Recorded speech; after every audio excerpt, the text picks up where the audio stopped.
जो जिंदगी में कभी भी झगड़ा द्वेष अपमान हुआ होगा सब याद आएगा। बीच में जो यात्रा है बहुत घबराहट की है। जब पाप नष्ट होते हैं तो जलन पैदा होती है। महाराज जी, जब परमात्मा का नाम लेते हैं तो दो तरीके समझ आए। एक तो जिह्वा से बाहर नाम लेना, दूसरा ऐसा पुकारना जैसे पास के कमरे में से माँ भाई बहन को पुकारते हुए बार बार बुलाना, इस भाव से वो सामने आ जाएं। मेरा मार्गदर्शन करें महाराज जी, मैं दोनों में से किस तरीके से बुलाऊं? मतलब एक तो जिह्वा से बाहर लेके और एक तो पुकारते हुए। देखो, एक होता है वाचिक, फिर होता है उपांश, फिर होता है मानसिक। परा पश्यंती मध्यमा वैखरी, ये वाणी है जो हम बोल रहे हैं, वैखरी वाणी।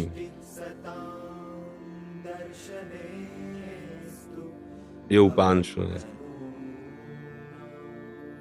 चल रहा है। ये मानसिक है,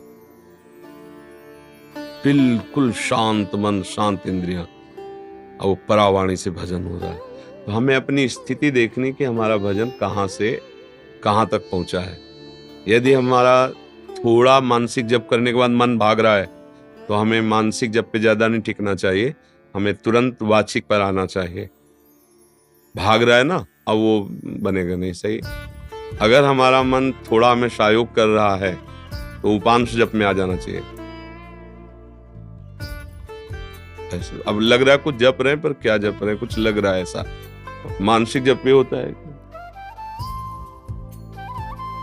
सामने मंत्र है, कान में सुनाई दे रहा है, आंख में एक एक अक्षर जमा हुआ है, और अंदर से परावाणी से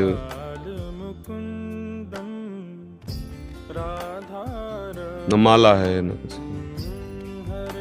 उठते बैठते चलते फिरते हर समय, पर ये सिद्धों की स्थिति होती है, साधक को करना होता है। तो अगर हम कम से कम 1.5 वर्ष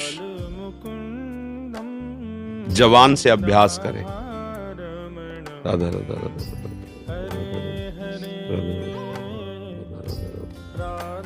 बिना प्रयास के उपांश चलने लगेगा। और अगर हम और कुछ समय उपांश का अभ्यास करें तो फिर मानसिक में स्थिति आने लगेगी। पर इतना करने में बीच में जो यात्रा है बहुत घबराहट की है। जब पाप नष्ट होते हैं तो जलन पैदा होती है। नाना प्रकार के जो जिंदगी में कभी भी झगड़ा द्वेष अपमान हुआ होगा सब याद आएगा।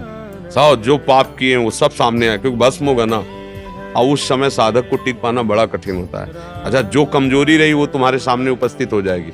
जैसे आप काम, क्रोध, लोभ, मोह, मद, वही तुम्हें दबाना शुरू कर देगा, क्योंकि अब युद्ध शुरू हो गया ना। नाम अब विजय करवाएगा ना, तो नाम न छूटे, उत्साह न टूटे, और आप आगे बढ़ते रहो तो जीत जाओगे। और इसके लिए साधु संग बहुत जरूरी है। जैसे हम कहीं हार रहे हो और कोई हमारा विश्वास नहीं कह दे, जीत गए जीत गए, अरे बस जीत गए, उठा पटक बस पटक, तो उसमें बल आ जाएगा। उसने दिया कुछ नहीं, वाणी से केवल बोला तुम निकल गए, घबराना मत, आप बस आगे निकल गए, आप निकल जाओगे। अरे तुम क्या निकल पाओगे, गए, वो निरुत्साहित होकर मर जाएगा। क्यों? उत्साह बढ़ाना। तो संत संग क्या करता है, हमें रोज उत्साह बढ़ाता है भगवत भजन के लिए, भगवत प्राप्ति के लिए। तो हम अपनी स्थिति को देखें कि हमारी स्थिति क्या है। अगर कुछ मिनट हम जब शांत होकर जपते फिर मन भाग जाता है, परेशानी, अभी हमारी मानसिक स्थिति नहीं, हमें उपांश में आना है, और उपांश में भी जी घबराने लगता है, परेशानी हो रही, तो नाम कीर्तन करना, राधा वल्लभ राधा वल्लभ राधा वल्लभ श्री राधा। अनेक राग रागिनियों से इसीलिए हमने छूट दी है कि आप अनेक धुनियों में गाओ। संसारी आदमी है, तुम्हें पसंद है ये धुनी, उसी पसंद धुनी में राधा नाम लगाओ।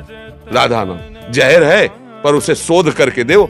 जब शोध करके दोगे तो दवाई का काम कर जाएगा। सांसारिक ध्वनि है, पर लगाओ राधा नाम उसमें, और आप गाओ राधा राधा राधा। तो भाव को भाव अनखाल सहु, नाम जपत मंगल किसी दसो। समझ पा रहे प्रश्न करता?